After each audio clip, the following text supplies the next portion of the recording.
So like basically what was your journey through to the point where you thought, you know what, I could do this myself? Um, I'd worked for Stana for 15 years. And I got to a stage where it was quite easy to produce their money as a technical sale.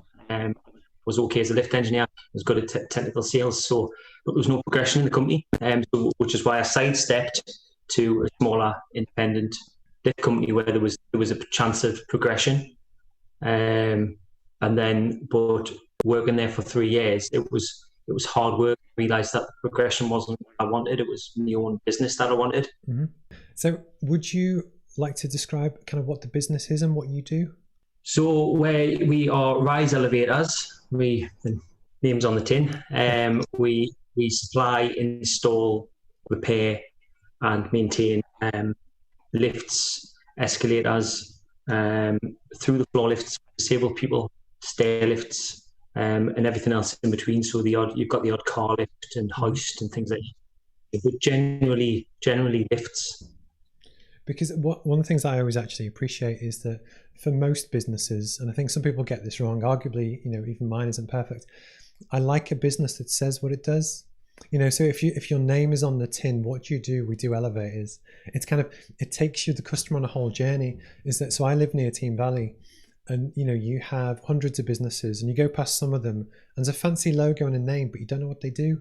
So actually, I kind of appreciate, I guess what you're all about. So how did you find the process of actually kind of setting up your own business? Almost from the day you decided you'd do it, what were the kind of challenges and things that you went through? Well, the first thing was deciding the name, and deciding the name that somebody hadn't used. And I realised that like you say, a brand was better than a business. I could have called myself KM Lifts, but I didn't. Realise that brand and the business from the start was better.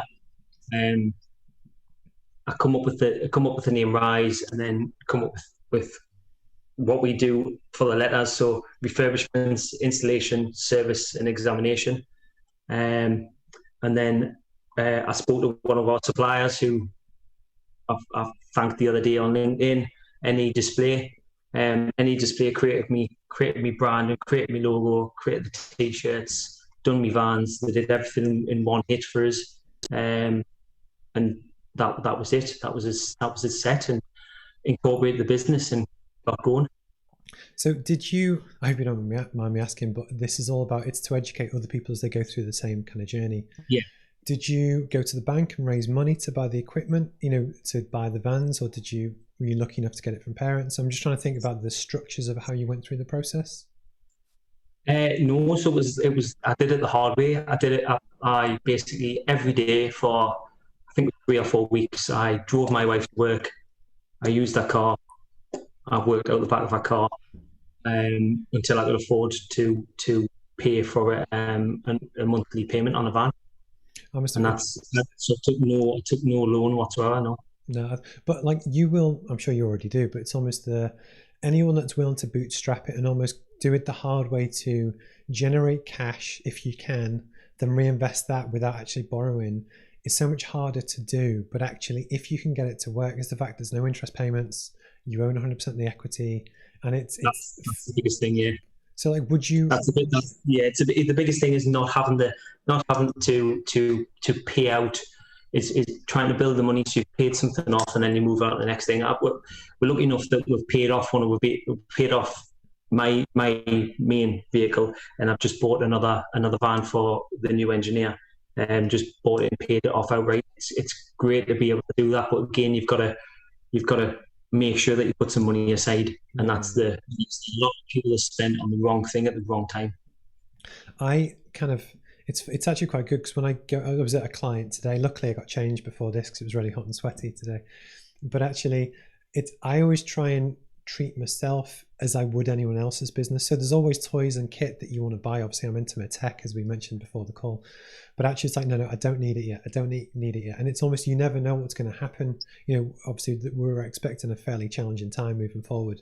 So actually, it's trying to just balance, say, the books in a way that both helps you plan for the future but still protects what you've got. So I appreciate your values in doing that way.